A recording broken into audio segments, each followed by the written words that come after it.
After Star Wars was released, it became apparent that my story, however many films it took to tell, was only one of thousands that could be told about the characters who inhabited its galaxy. But these were not the stories that I was destined to tell. Instead, they would spring from the imagination of other writers, inspired by the glimpse of a galaxy that Star Wars provided. Today, it is an amazing, if unexpected, legacy of Star Wars that so many gifted writers are contributing new stories to that saga. George Lucas, from the introduction of A Splinters of the Mind's Eye, 1996.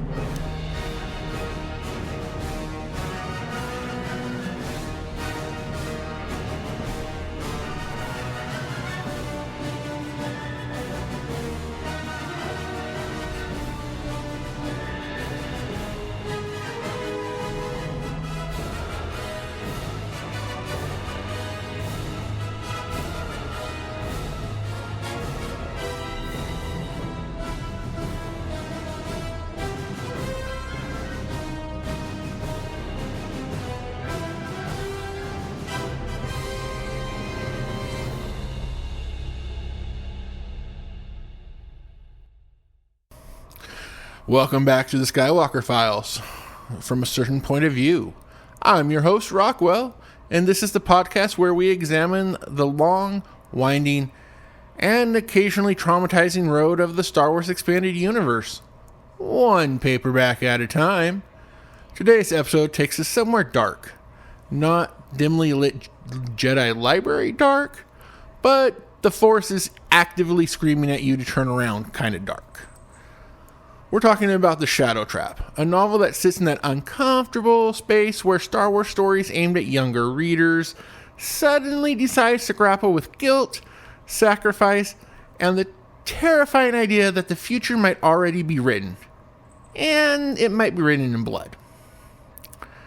This is a story about traps, not just literal ones, though there are plenty of those, but the emotional, philosophical traps.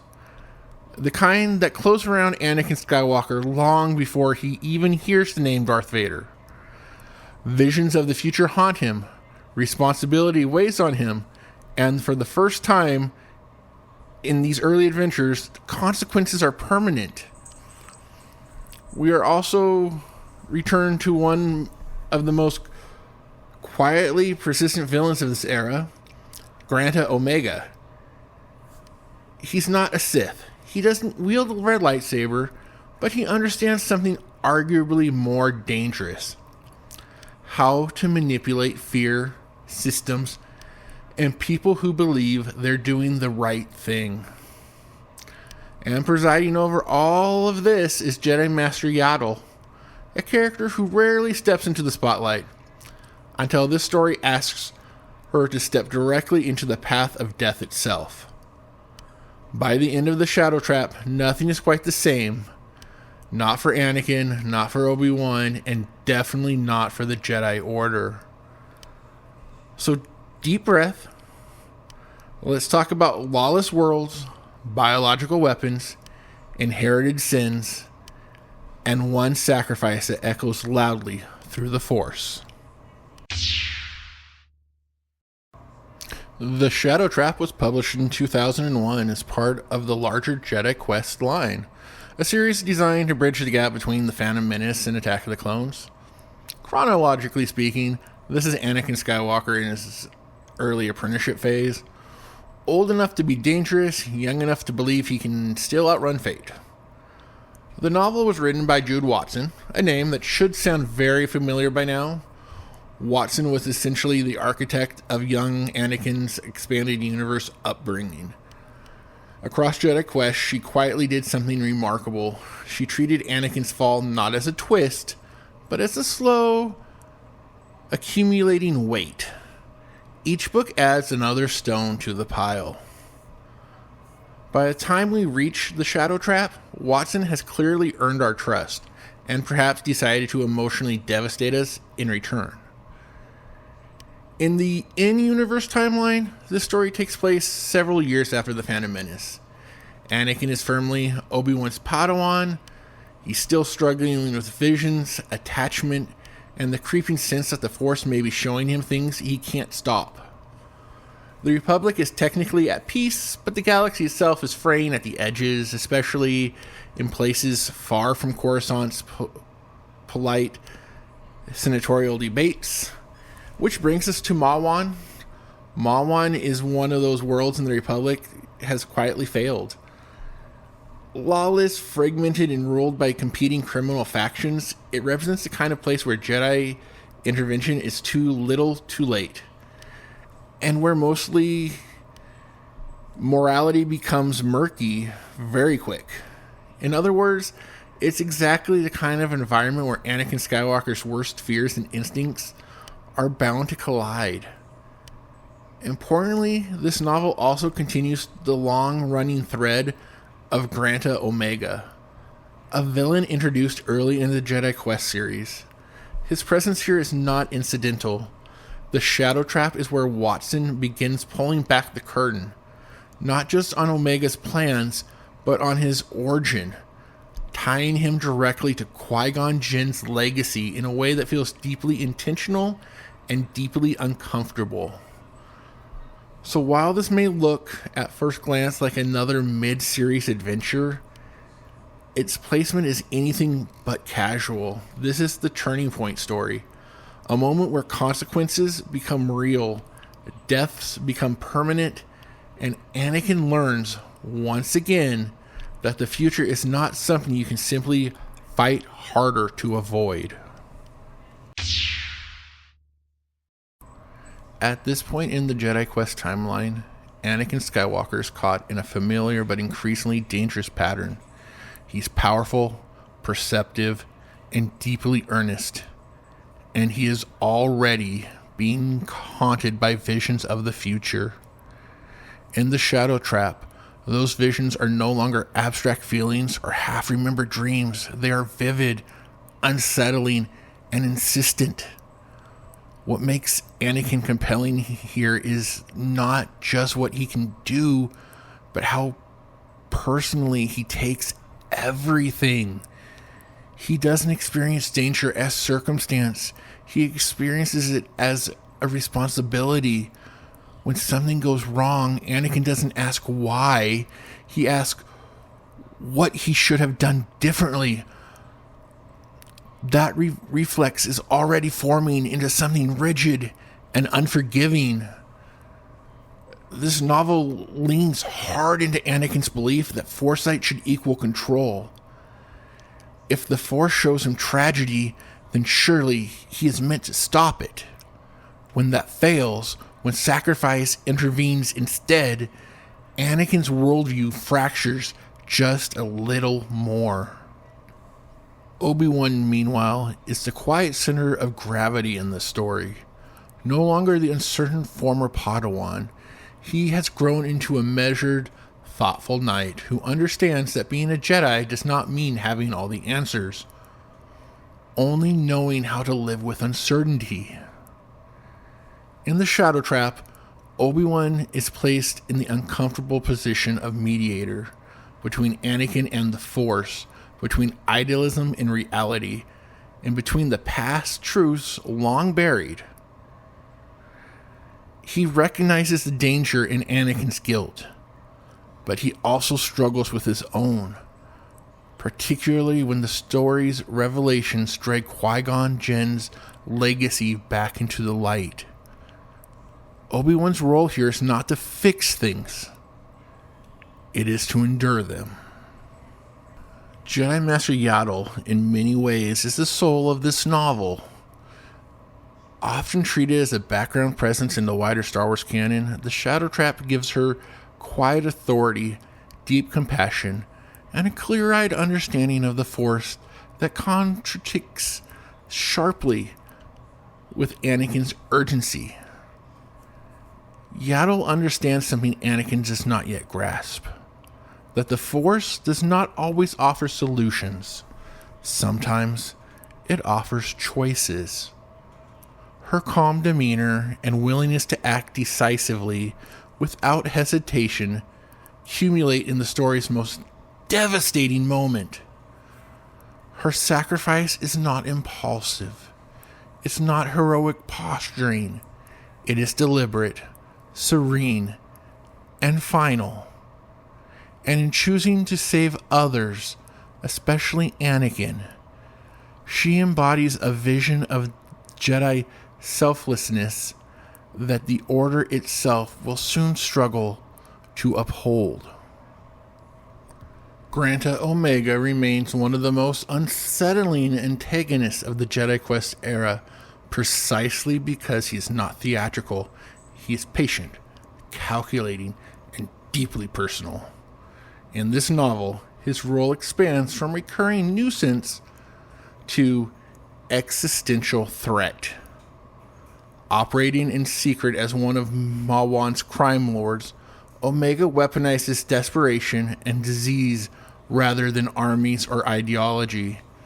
His vendetta against the Jedi is cold and inherited, rooted in legacy rather than belief. And when the truth of his lineage is revealed, that he is the son of Xanatos, Qui-Gon Jinn's fallen apprentice, Omega transforms from a mere enemy into a living consequence of the Jedi Order's past failures. He's not here to conquer the galaxy. He is here to make the Jedi suffer. The Shadow Trap is ultimately a story about inevitability versus choice, about the difference between sacrifice and failure, and about how Anakin Skywalker, standing at the edge of adulthood, learns the most dangerous lesson of all, that sometimes the right thing still hurts. And that the Force does not always explain itself. The Shadow Trap may appear at first glance to be a contained tragedy. One mission, one world, one devastating loss. But in true expanded universe fashion, its consequences ripple outward, quietly reinforcing some of the most important fault lines in the prequel era. First and foremost, Yaddle's death is significant, not simply because a Jedi Master dies, but because of how she dies. Her sacrifice stands in stark contrast to the increasingly politicized and cautious Jedi Order we see edging towards the Clone Wars. Yaddle acts decisively, without committee approval, without strategic calculation, and without concern for optics. In many ways, she represents an older, pure version of what it means to serve the Force. One that will soon become increasingly rare. Her absence is felt more strongly when viewed alongside the Jedi Council's later paralysis. One can't help but wonder how different certain future decisions might have been had voices like hers remained. For Anakin Skywalker, this story becomes another invisible scar. Much like the loss of Qui-Gon Jinn years earlier, Yaddle's death reinforces Anakin's belief that people die because he is not strong enough yet.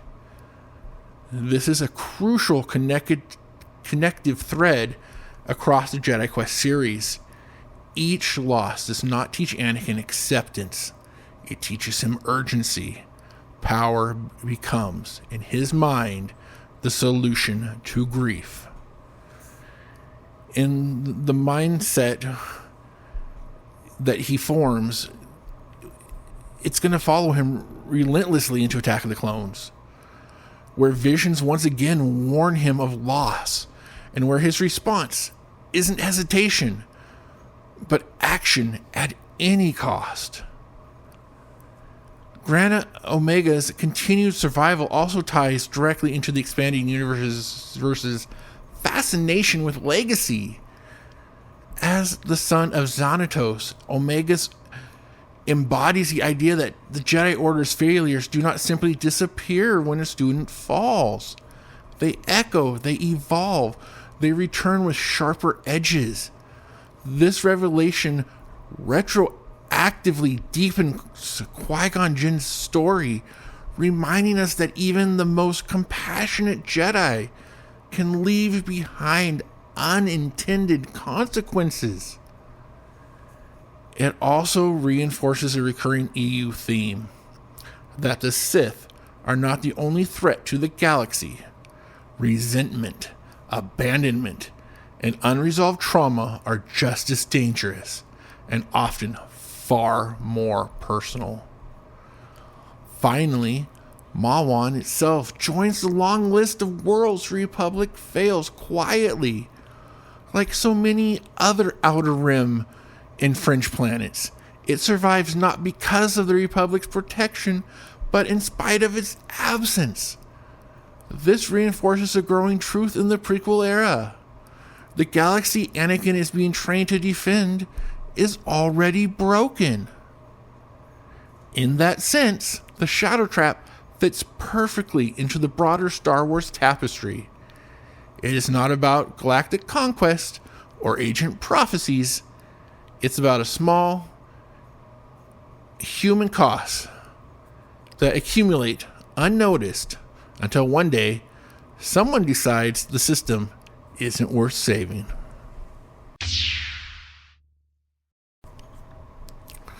The Shadow Trap is one of those quietly devastating Star Wars stories that doesn't announce its importance with spectacle.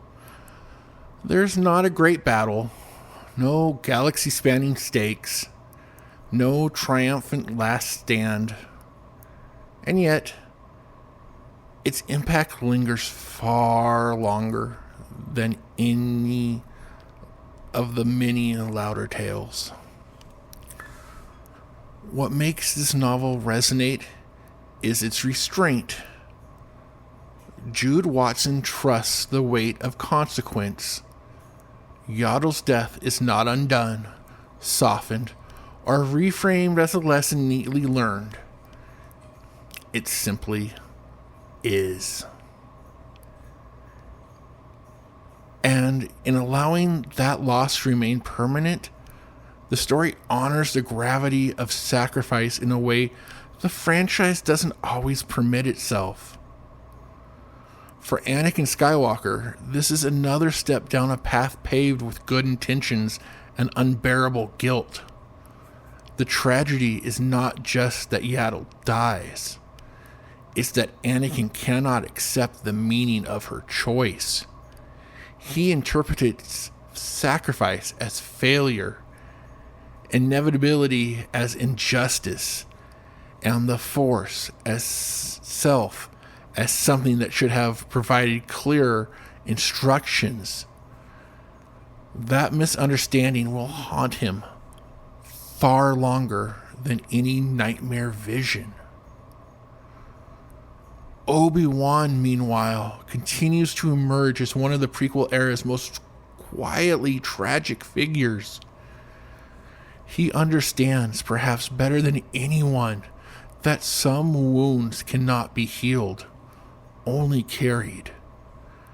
His growing awareness of the Jedi Order's limitations, paired with the resurfacing legacy of Qui-Gon Jinn through Granta Omega, reinforces the central truth of this era.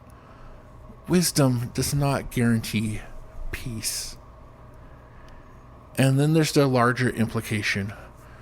The Shadow Trap reminds us that the Jedi are not just warriors or diplomats. They are participants in a galaxy full of suffering they cannot always fix.